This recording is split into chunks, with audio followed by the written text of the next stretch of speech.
Coach Dan here from Rise Above, and I'm here to teach you how to do a single leg slider hamstring curl. Now, if what I'm about to show you is too hard, I'm going to give you an alternative to help. And honestly, it's one of those that I generally will go to the alternative more frequently than not, because these are really freaking hard, to say the least. So you're going to want to go ahead and get your foot on that slider.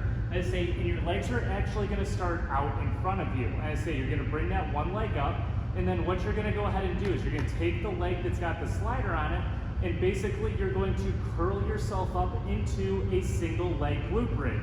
And say, so it's one of the legs that this is a really hard movement. I might only be able to do one or two for you because it is so hard.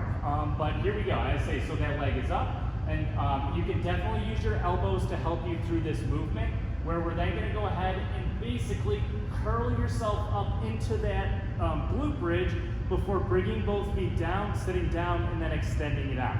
So it's one of those that you could see as I was curling it up, and say I couldn't really get myself up until I was pretty far through the movement.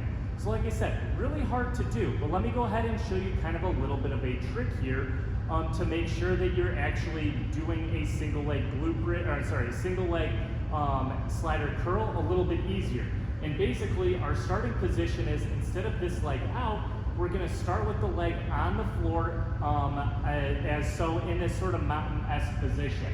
And then what you're going to go ahead and do with the leg that's basically extended, you're going to push your foot and heel into it as hard as you can. And that instantly makes me feel it in the back of my leg.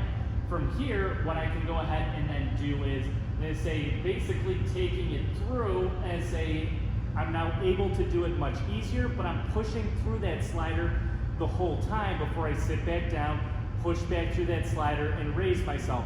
And essentially what I'm doing is I'm using this leg to help me raise myself up a little bit, but I still feel it tremendously through the back of that leg. It's still not easy to do, and I still can feel a lot through the leg as long as you're creating that tension, pushing that foot down into the slider. But that's how you do your slider hamstring curls with a single leg.